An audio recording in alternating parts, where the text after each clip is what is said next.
Hello viewers, welcome to my channel online study with Bhavesh. यह video class 12 chemistry के chapter रासायनिक बल गतिकी के क्रैश कोर्स का वीडियो है और आज के इस वीडियो में हम बात करने वाले हैं रासायनिक बल गतिकी क्या होती है और रासायनिक बल गतिकी में रासायनिक अभिक्रिया वेग को हम किस प्रकार परिभाषित करते हैं और किस प्रकार हम लिख सकते हैं। तो चलिए स्टार्ट करते हैं। देखिए, सबसे पहले मैं जानने का प्रयास करेंगे कि रासायनिक बल गतिकी क्या है। देखिए, रासायनिक बल गतिकी रासायनिक विज्ञान की वह शाखा है जिसके अंतर्गत हम रासायनिक अभिक्रिया के वेग, जिसके अंतर्गत हम क्या करते हैं, रासायनिक अभिक्रिया के वेग व वेग को प्रभावित करने वाले कारकों का अध्ययन करते हैं।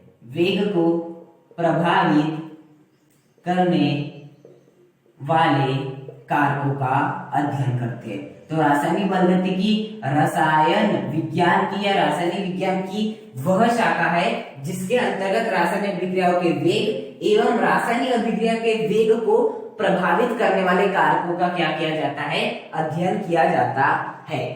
अब हम बात कर लेते हैं कि वास्तव में रासायनिक अभिक्रिया का वेग होता क्या है, कि हम रासायनिक अभिक्रिया का वेग किस प्रकार परिभाषित कर सकते हैं, कि हम वास्तव में रासायनिक अभिक्रिया का वेग क्या होता है और हम किस प्रकार इसे परिभाषित कर सकते हैं। देखिए, रासायनिक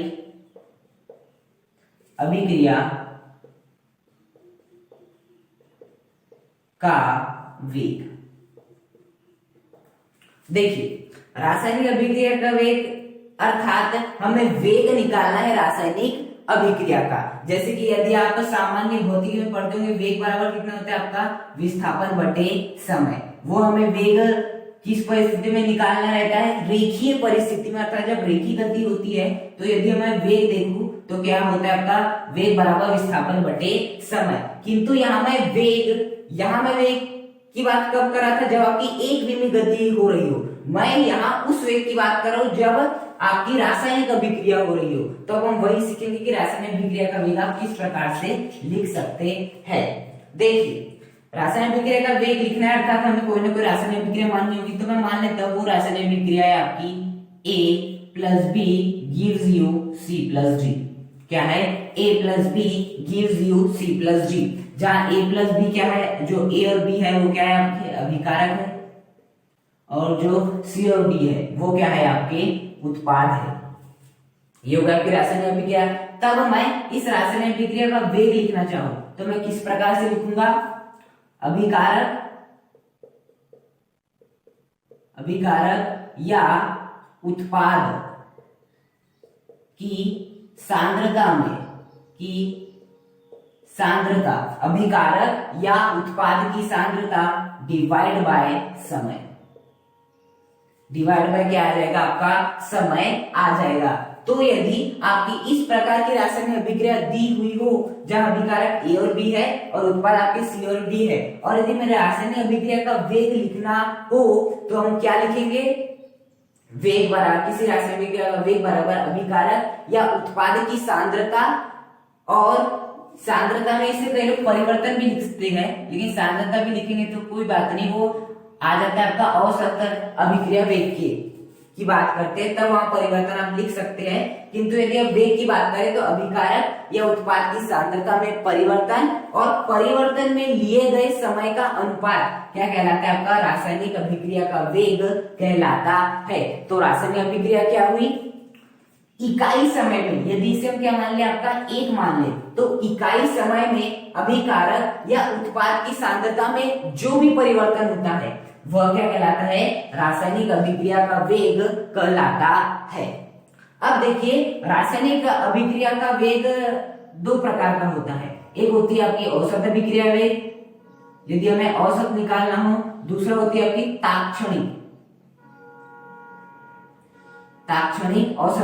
ताक्षणिक अभिक्रिया वेग। देखिए, जैसे कि आप 8 बजे निकले और 11 बजे निकले और 11 बजे कहां पहुंच गए, आपने 8 बजे निकले और 11 बजे पहुंच गए। अब यदि आपको निकालने कहा जाए और इसमें आपको जो आपने दूरी तय की वो कितने किए, 24 किलोमीटर तय किए।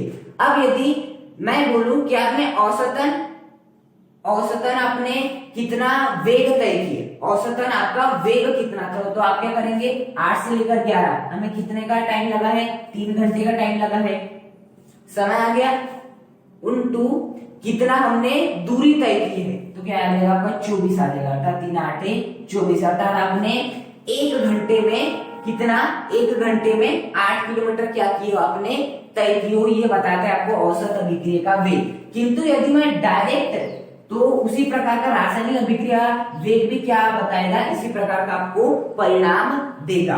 किंतु यदि मैं पूछूं, जब आप 8 बजे निकले और मैं 8:45 पर आपसे फोन लगा के पूछूं कि बताइए आपका वेग कितना है, उस परिस्थिति में आप क्या करेंगे, आपका जो स्पीडोमीटर है, जो स्पीडोमीटर होता है गाड़ी का, वहां आप देखेंगे और वहां देखकर वहां बता देते हैं माना वेग कितना है आपका 24 किलोमीटर पर सेकंड क्या है आपका वहां वेग दिखा रहा है। इसका मतलब जो आपका तात्क्षणिक वेग हो जाएगा वो कितना हो जाएगा, 24 हो जाएगा। तो औसत अभिक्रिया जो आपका तात्क्षणिक अभिक्रिया वेग है वो भी इसी प्रकार से है। औसत अभिक्रिया वेग में हम क्या करेंगे, जो आपकी सांद्रता में परिवर्तन हुआ और जो लिया गया समय है उसमें हम औसतन मान निकालेंगे, जबकि इसमें एक आपको फिक्स वैल्यू मिलेगी। तात्क्षणिक में हम किसी क्षण विशेष पर, जैसे कि यहाँ 8:45 तो 8:45 पे बताइए, यहाँ हम जबकि क्या था 8 से 11 के बीच हम दूरी तय की 24 किलोमीटर की, तो हमें पूछा गया कि आपने औसतन कितना तय किए 1 घंटे में, तो हमने 3 का भाग लगा दिया, 24 में मिल गया 8। ये तो हुई औसतन। इसी प्रकार की आपकी औसत अभिक्रिया वेग भी होती है। और यदि मेरे से पूछा जाता कि 8:45 पर बताइए, तो अब स्पीडोमीटर में देखते बता देते कि 24 बता रहा है, मतलब कि आपका तात्क्षणिक वेग कितना हो जाता, 24 किलोमीटर पर सेकंड हो जाता। उसी प्रकार से उस तात्क्षणिक अभिक्रिया वेग भी होती है। तो अब हम इन्हीं के बारे में डिस्कस करने वाले हैं। हम बात कर लेते हैं औसत अभिक्रिया वेग के बारे में। औसत अभिक्रिया वेग की वास्तव में औसत अभिक्रिया वेग क्या होता है, देखिए। माना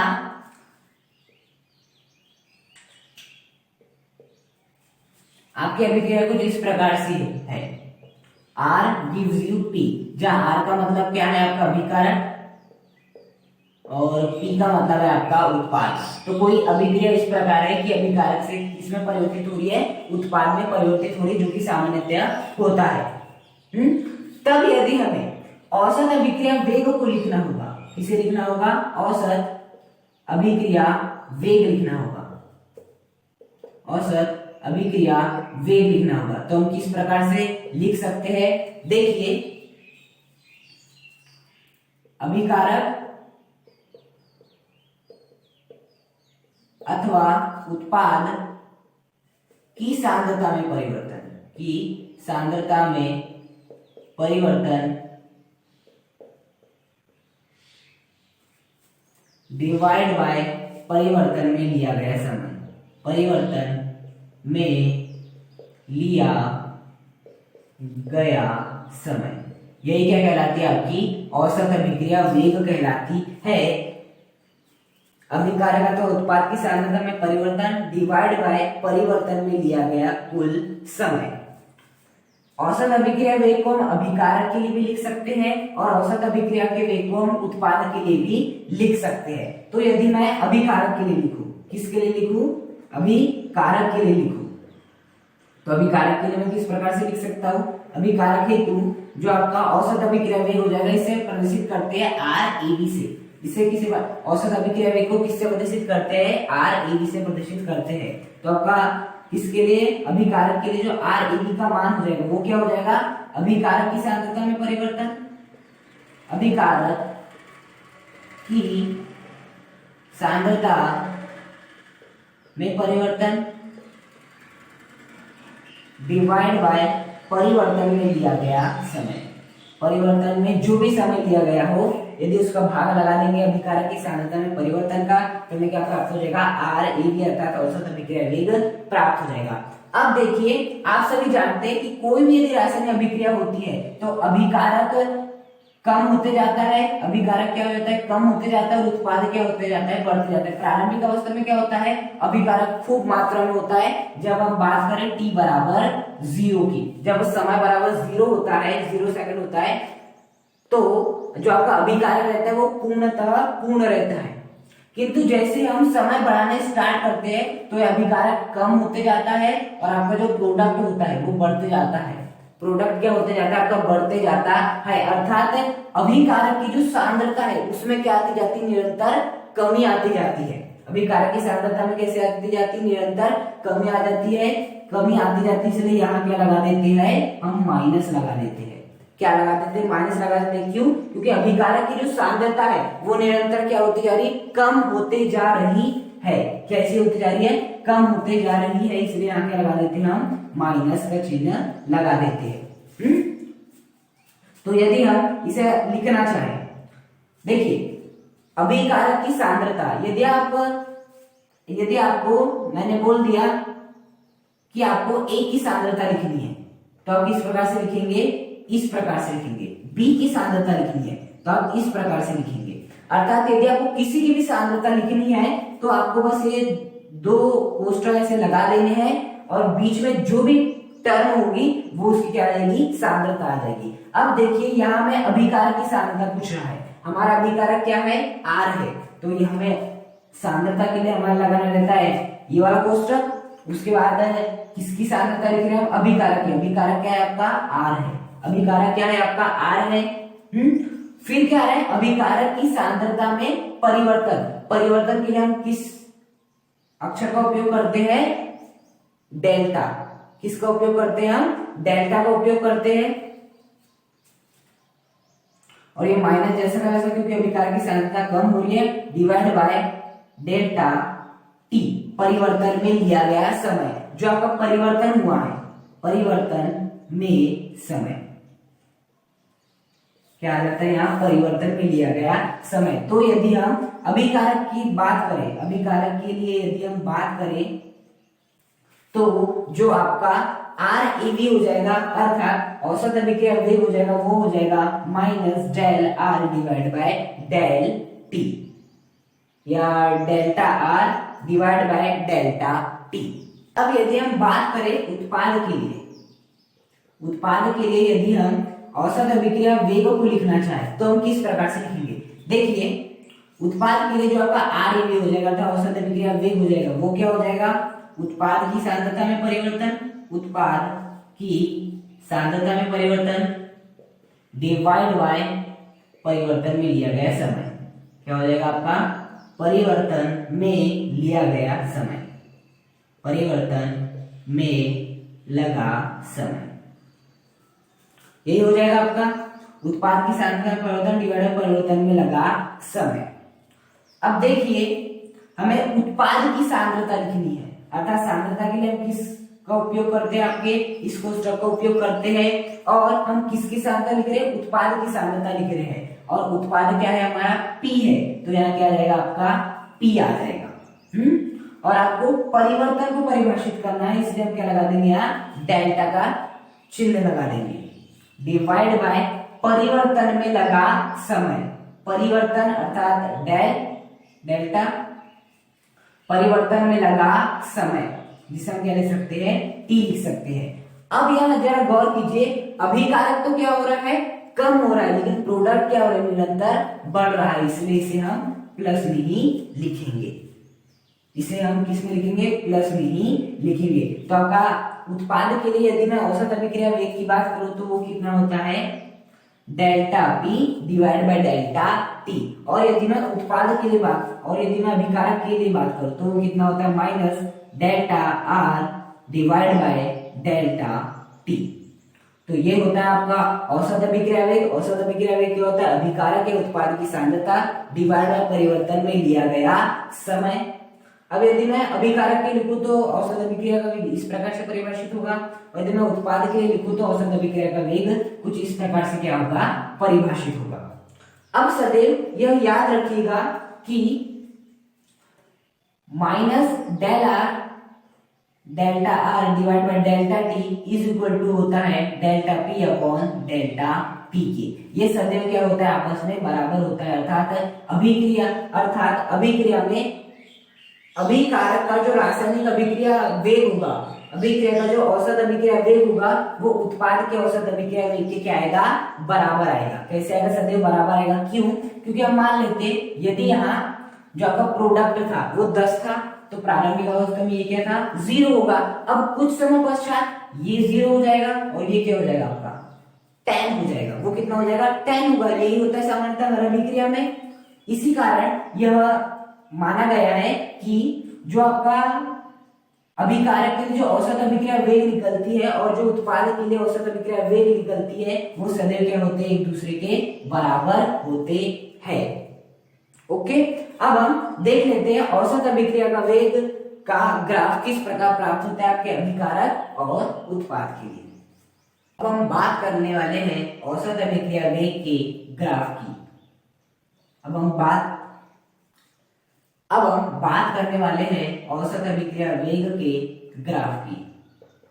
देखिए, सर्वप्रथम यदि हम देखें तो औसत अभिक्रिया वेग में क्या आता है, अभिकारक या उत्पाद की सांद्रता परिवर्तन में लिया गया समय। अर्थात हमें जो ग्राफ बनाना है औसत अभिक्रिया वेग के लिए वो किन किन के मध्य बनाना है आपके, वो जो हमें ग्राफ बनाना है वो हमें किन किन के मध्य बनाना है, यदि हम ध्यान से देखें तो वो बनाना है हमें समय के बीच में, और वो ग्राफ बनाना है हमें सांद्रता के बीच में। औसत अभिक्रिया वेग के वेग में सांद्रता, औसत अभिक्रिया के वेग की परिभाषा में सांद्रता आती है, समय आती है। अर्थात हमें औसत अभिक्रिया का वेग खींचना है तो हमें सांद्रता और समय के मध्य क्या खींचना होगा, ग्राफ खींचना होगा। अब हम बात कर लेते हैं पहले अभिकारक के औसत अभिक्रिया वेग के लिए, अभिकारक के औसत अभिक्रिया वेग के लिए, अभिकारक के औसत अभिक्रिया वेग के लिए। तो यहाँ क्या हो जाएगा आपका अभिकारक की सांद्रता, यहाँ क्या हो जाएगा आपकी अभिकारक की सांद्रता। अभिकारक क्या था हमारा, R था, अभिकारक क्या था, R था। अब देखिए जैसे जैसे समय बढ़ते जाता है, जैसे जैसे आपका समय बढ़ते जाता है तो अभिकारक की मात्रा कैसे होती जाती है, कम होती जाती है। रिएक्टेंट है ये आपका अभिकारक और जो प्रोडक्ट है वो प्रारंभिक अवस्था में 0 रहता है और ये बहुत अधिक होता है। लेकिन जैसे जैसे समय बढ़ते जाता है आपका प्रोडक्ट बढ़ते जाता है, रिएक्टेंट रहता अभिकारक कम होते जाता है। अर्थात अभिकारक की सांद्रता में कमी आती जाती है। किसके मान में कमी आती जाती है, अभिकारक की सांद्रता में क्या होती जाती है, कमी आती जाती है। अर्थात अभिकारक की सांद्रता समय के साथ घटती जाती है।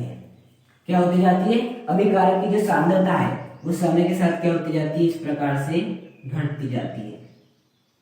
समय के साथ घटती जाती है आपकी अभिकारक की सांद्रता, घटती जाती है। और यदि हम वही बात करें उत्पाद के लिए, और यदि हम यहाँ वही बात करें आपके उत्पाद के लिए तो क्या हो जाएगा, यदि हम ग्राफ की बात करें ये हो जाएगा आपका समय और ये हो जाएगी आपकी उत्पाद की सांद्रता, उत्पाद की सांद्रता। ओके, अब देखिए उत्पाद की सांद्रता समय के साथ बढ़ रही है, अर्थात इसका ग्राफ कुछ इस प्रकार से प्राप्त होगा।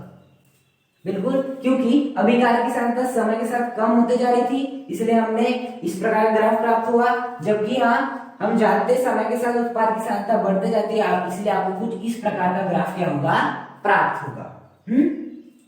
अब देखिए माना T1 समय पर जो आपके उत्पाद की अभिकारक की जो सांद्रता है वो मान लेते हैं आपकी R1 है, और T2 समय पर जो आपकी अभिकारक की सांद्रता है वो कितनी है, आपकी R2 है, वो कितनी आपकी R2 है। तब यदि मुझे यहां से आपका अभिकारक के लिए RAB लिखना हो, क्या लिखना हो, RAB लिखना हो, तो RAB कितना होता है आपका minus del R divide by delta T, delta R divide by delta T होता है। Okay, minus delta R, delta R मतलब अंतिम अभिकारक की सांद्रता सॉरी यहाँ आता है आपका ये वाला भी आता है, यहाँ भी ये वाला भी आपका चिन्ह आता है, अर्थात इसका मतलब क्या होगा आपका R2 minus R1 divide by T2 minus T1, यही होगा। डेल्टा सांद्रता R का मतलब यही होता है कि अंतिम सांद्रता माइनस प्रारंभिक सांद्रता, अंतिम सांद्रता माइनस प्रारंभिक सांद्रता। अब देखिए ये वाले फॉर्मूले को हम कहाँ अप्लाई करते हैं, इस ग्राफ में अप्लाई करते हैं। तो देखिए आपकी अंतिम सांद्रता कितनी है, R2 है, तो R2 जैसा का वैसा। आपकी प्रारंभिक सांद्रता कितनी है, R1, तो R1 जैसा का वैसा। अब देखिए जो आपका समय है T2 का मान कितना है, स्मॉल t2 माइनस जो आपके प्रारंभिक समय का मान है वो कितना है आपका T1 है, वो कितना है आपका T1 है, और ये क्या हो जाएगा आपका माइनस टी जैसा का वैसा, जो कि हमने सूत्र में क्या किए थे, प्रयोग किए थे। ये तो निकल गया आपने किस प्रकार से इसे अप्लाई किया। अब यदि आपको इस प्रकार ग्राफ दे दिया जाए और यदि औसत अभिक्रिया का वेग पूछा जाए तो किस प्रकार से निकालेंगे, हम जानते हैं क्या निकाला होगा, डेल आर निकाला होगा। और डेल आर निकालने के लिए हम क्या करेंगे, डेल आर निकालना, इसका अर्थ क्या होगा कि हमें यहां से यहां तक की वैल्यू निकालनी है। डेल्टा निकालना अर्थात हमें यहां से यहां तक की क्या निकालनी, वैल्यू निकालनी है। डेल्टा टी निकालना अर्थात हमें यहां से यहां तक की क्या निकालनी है, आपकी वैल्यू निकालनी है। यही होगा। अब यदि यहां से हमें डेल्टा आर निकालना है तो हमें क्या करना पड़ेगा, यहां से यदि हमें डेल्टा आर निकालना है तो ये हमें निकालना है यहां से लेके यहां तक का भाग, यहां से लेके यहां तक का भाग कितना है, R1। देखिए यहां से यहां तक का भाग R1 है, यहां से यहां तक का भाग R2 है। तब कितना भाग क्या हो जाएगा आपका, R1 माइनस R2। कितना हो जाएगा आपका R1 माइनस R2। यहां से यहां तक का कितना है, T2 है, यहां से यहां तक का कितना है, T1 है, हमें निकालना है यहां से यहां तक का, तो यहां से यहां तक का कितना हो जाएगा, T2 माइनस T1। कितना हो जाएगा आपका T2 माइनस T1, कितना हो जाएगा आपका T2 माइनस T1 हो जाएगा डेल टी की वैल्यू। तो इस प्रकार यदि आपको ग्राफ भी दिया जाए अभिकारक के लिए औसत अभिक्रिया का वेग का, तो आप बस डेल आर का मान निकाल लीजिए, उसके बाद डेल टी का मान निकाल दीजिए, उनका क्या लगा देंगे, जैसे आप क्या लगा देंगे, भाग लगा देंगे, ये हो जाएगा R1, ये हो जाएगा आपका R2। जैसे आप क्या लगा देंगे, भाग लगा देंगे, आपको क्या हो जाएगा, प्राप्त हो जाएगा। देखिए यहां से यदि हम देखें तो आपका जो अभिक्रिया का जो वेग प्राप्त हो रहा है वो कितना हो रहा है, R1 माइनस R2, जबकि सूत्र की सहायता से कितना प्राप्त होता है, R2 माइनस R1। अब ये कैसे हुआ, देखिए यहां यदि हम सबसे माइनस कॉमन ले, यहां यदि मैं क्या करूं, माइनस कॉमन ले लूं, तो ये क्या बन जाएगा आपका प्लस बन जाएगा, और ये क्या हो जाएगा आपका माइनस हो जाएगा। देखिए बात ये आती है कि जब हमने सूत्र की सहायता से निकाले तो फॉर्मूला निकला माइनस R2 माइनस R1, जबकि यहाँ क्या निकल रहा है आपका R1 माइनस R2। अब ये कैसे कैसे अलग हो सकता है, देखिए यदि मैं सबसे माइनस कॉमन ले लूं तो ये हो जाएगा आपका प्लस, ये हो जाएगा माइनस। यहाँ R2 क्या है, प्लस में है, ये माइनस सबके सामने आता है, इन दोनों में से कॉमन लिया गया। R2 प्लस है यहाँ और R1 माइनस है, और यहाँ भी क्या हो गया, प्राप्त हो गया। अर्थात ग्राफ के द्वारा जो आपको प्राप्त होगा अभिक्रिया का वेग, वही वेग किसके द्वारा प्राप्त होगा, आपको सूत्र के द्वारा भी क्या होगा, प्राप्त होगा। अब हम बात कर लेते हैं आपके उत्पाद की, उत्पाद के ग्राफ के बारे में, कि उत्पाद का ग्राफ आपको किस प्रकार से प्राप्त होता है। देखिए यहाँ क्या लेना है आपको, उत्पाद की सांद्रता लेना है, अर्थात यहाँ आपको लेना है उत्पाद सांद्रता। किसकी सांद्रता लेना है आपको, उत्पाद की सांद्रता लेना है। तो माना T1 समय पे जो आपके उत्पाद की सांद्रता थी वो कितनी थी, P1 थी, और T2 समय में जो आपके उत्पाद की सांद्रता थी वो कितनी थी, आपकी P2 थी, वो कितनी थी, P2 थी। अब यदि कोई मुझे इस ग्राफ की सहायता से RAV लिखने कहेगा तो मैं किस प्रकार से लिखूंगा, RAV क्या होता है, उत्पाद की सांद्रता में परिवर्तन, अर्थात क्या होता है, delta P divide by delta T। Delta P अर्थात अंतिम सांद्रता माइनस प्रारंभिक सांद्रता, अंतिम सांद्रता क्या है आपकी P2, माइनस प्रारंभिक सांद्रता कितनी है आपकी P1 divide by del T अर्थात T2 माइनस T1। अब देखिए यहाँ T2 क्या है आपका स्मॉल T2 माइनस T1 क्या है आपका स्मॉल T1। कितना है आपका स्मॉल T1। ये निकलेगा आपका इस ग्राफ के द्वारा। यदि आपको औसत अभिक्रिया का वेग निकालना है, उत्पाद का, किसका निकालना है, उत्पाद का निकालना है, तो हम जानते हैं RAV बराबर कितना होता है आपका delta P divide by delta T। तो P2 minus P1 divide by T2 minus T1 निकल जाएगा। और यदि हमें आपके सूत्र द्वारा निकालना चाहो, और यदि हमें सूत्र के द्वारा निकालना चाहो तो वो भी सूत्र क्या कहता है delta P upon delta T। Delta P का मान कितना है आपका, कितना हो जाएगा P2 minus P1 divide by ये हो जाएगा आपका T2 माइनस T1, चूंकि T2 का मान स्मॉल T2 है और T1 का मान स्मॉल T1 है। अर्थात फॉर्मूले के द्वारा जो आपका वेग निकलेगा, फॉर्मूले के द्वारा जो आपका रासायनिक अभिक्रिया का औसत वेग निकलेगा उत्पाद के लिए, वही वेग ग्राफी विधि द्वारा निकलेगा उत्पाद के लिए। तो शायद ग्राफी विधि से निकाले या आप सूत्र द्वारा निकले, दोनों का आंसर उतना ही क्या होगा, प्राप्त होगा। तो हम बात कर लेते हैं तात्क्षणिक अभिक्रिया वेग के बारे में। तात्क्षणिक अभिक्रिया वेग के बारे में देखिए, तात्क्षणिक अभिक्रिया वेग कुछ नहीं है, ये एक प्रकार से यदि आपको क्षण विशेष पे बात करना है, किस पे बात करना है, क्षण विशेष पे आपको अभिक्रिया का वेग निकालना है, किसी भी क्षण विशेष पर, तो आप किसका उपयोग करते हैं, तात्क्षणिक अभिक्रिया वेग की बात करते हैं। किसकी बात करते हैं, तात्क्षणिक अभिक्रिया वेग की हम बात करते हैं। यदि मैं औसत अभिक्रिया वेग की बात करूं तो आपके अभिकारक के लिए कितना हो जाता है, वो आपका अभिकारक के लिए यदि मैं औसत अभिक्रिया वेग की बात करूं तो वो कितना हो जाता है, RAV is equal to minus del R divide by delta T, delta R divide by delta T। अर्थात ये आपको एक औसतन देगा, आपको औसतन अभिक्रिया वेग बताएगा। किंतु यदि मैं तात्क्षणिक अभिक्रिया वेग की बात करूं, तात्क्षणिक किसकी बात करूं, अभिक्रिया वेग की यदि मैं बात करूं तो वो कितना हो जाएगा आपका, आपको क्या लेनी पड़ेगी, इसकी लिमिट लेनी पड़ेगी। क्या लेनी पड़ेगी, आपको लिमिट लेनी पड़ेगी और इस प्रकार लेनी पड़ेगी डेल्टा T टेंडिंग टू 0। क्या लेनी पड़ेगी आपको, डेल्टा T टेंडिंग टू 0। यदि आपने इसकी क्या ले ली, लिमिट ले लिए और ले लिए delta T tending to 0 del R divide by delta T और ये माइनस जैसा का वैसा, तो आपको क्या प्राप्त हो जाता है, तात्क्षणिक अभिक्रिया वेग प्राप्त हो जाता है। अर्थात आपको प्राप्त हो जाएगा dr बाय dt। क्या प्राप्त हो जाएगा, dr बाय dt। क्या प्राप्त हो जाएगा आपको, dr बाय dt। देखिए अभिकारक के लिए जो आपका औसत अभिक्रिया वेग होता है इतना होता है। अब आपको औसत अभिक्रिया वेग से तात्क्षणिक अभिक्रिया वेग प्राप्त करनी है तो आपको कुछ नहीं लगाना है, लिमिट लगा देना है। क्या लगाना है, लिमिट लगा देना है और लिमिट में डेल्टा T टेंडिंग टू 0 कर देना है। जैसे डेल्टा T टेंडिंग टू 0 कर दोगे तो निकल जाएगा आपका तात्क्षणिक वेग। क्या निकल जाएगा, ये आपका तात्क्षणिक वेग प्राप्त हो जाएगा। तात्क्षणिक वेग क्या होता है, किसी क्षण विशेष पर रासायनिक अभिक्रिया का वेग। हम बात कर लेते हैं उत्पाद के लिए।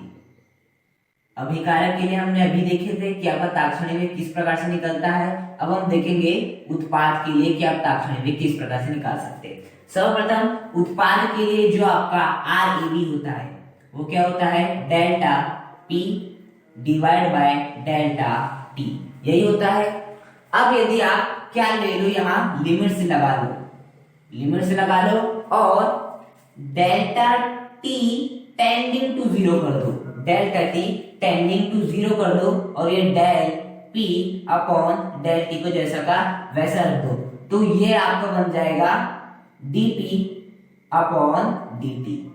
क्या बन जाएगा, dP अपॉन dt, और यही होगा आपके तात्क्षणिक अभिक्रिया वेग। किसके लिए होगा तात्क्षणिक अभिक्रिया वेग, उत्पाद के लिए dP अपॉन dt होगा।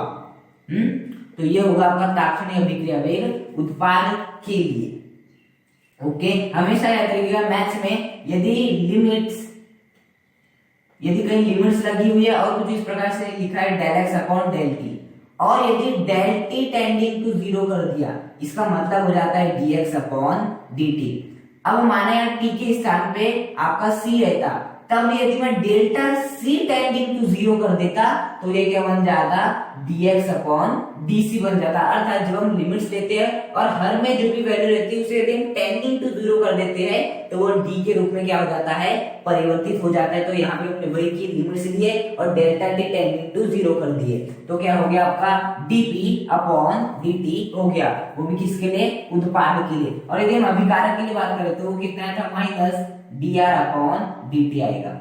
क्या आएगा, माइनस dr अपॉन dt आएगा। और हमेशा याद रखिएगा जिस प्रकार आपका del r by del t minus किसके बराबर होता है, आपका delta t divide by delta t के बराबर होता है, उसी प्रकार जो आपका dp रहता है, जो आपका dp अपॉन dt रहता है वो भी किसके बराबर रहता है, minus of dr by dt के बराबर होता है। ये है ताक्षणिक अभिक्रिया वेग और ये है आपका औसत अभिक्रिया वेग। औसत अभिक्रिया वेग मतलब जैसे मैंने आपको फर्स्ट एग्जांपल बताया, यदि 8 से 11 के बीच 24 किलोमीटर तय किए तो आपका औसत वेग कितना निकल जाएगा, 24/3, 8 किलोमीटर पर सेकंड से चले होंगे आपने। ताक्षणिक है, जैसे मैंने ठीक 9:45 पूछ लिया कि बताइए वेग कितना है, तब आप जो वेग बताएंगे वो होता है ताक्षणिक अभिक्रिया वेग और औसत अभिक्रिया वेग इस प्रकार होता है। तो ताक्षणिक अभिक्रिया वेग क्या होता है, किसी क्षण विशेष पे जो आप वेग निकालते हैं किसी भी अभिक्रिया का, वो क्या रहता है, ताक्षणिक अभिक्रिया वेग। अब बात आती है कि इसका मात्रक क्या होगा, अभिक्रिया वेग का मात्रक क्या होगा। देखिए यहां भी हम बात करें तो अभिक्रिया वेग की मात्रा, औसत अभिक्रिया वेग की बात करें तो यहां भी क्या आ रही है, सांद्रता आ रही है ऊपर। देखिए दोनों इसके है, सांद्रता, ये अभिकारक की सांद्रता, उत्पाद की सांद्रता, और नीचे आपका क्या आ रहा है, समय आ रहा है। क्या आ रहा है, नीचे आपका समय आ रहा है। यहां भी देखें तो ये दोनों भी क्या है, सांद्रता, ये टी की सांद्रता, अभी उत्पाद की सांद्रता, अभिकारक की सांद्रता, और ये क्या है, समय ही है। मतलब जो आपका अभिक्रिया वेग का जो मात्रक होगा वो क्या होगा, आपका सांद्रता बटे समय से निकाला जाएगा। किससे निकाला जाएगा, सांद्रता बटे समय से निकाला जाएगा। क्यों निकाला जाएगा, क्योंकि यहाँ भी सांद्रता बटे समय से ही हो रहा है, यहाँ भी सांद्रता बटे समय ही है। यहाँ भी क्या है, सांद्रता बटे समय है। ओके, आप सभी जानते हैं सांद्रता का मात्रक क्या होता है, मोल प्रति लीटर। क्या होता है आपका, मोल प्रति लीटर। यही होता है आपका सांद्रता का मात्रक, मोल प्रति लीटर। और समय का मात्रक क्या होता है, सेकंड होता है। तो सबके डिवाइड में क्या आ जाएगा, आपका सेकंड आ जाएगा। देखिए सांद्रता का मोल प्रति लीटर और समय का कितना होता है, सेकंड होता है। तो इसे हम क्या लिख सकते हैं, अच्छे से लिखना चाहे तो सांद्रता, सॉरी सांद्रता नहीं, मोल प्रति लीटर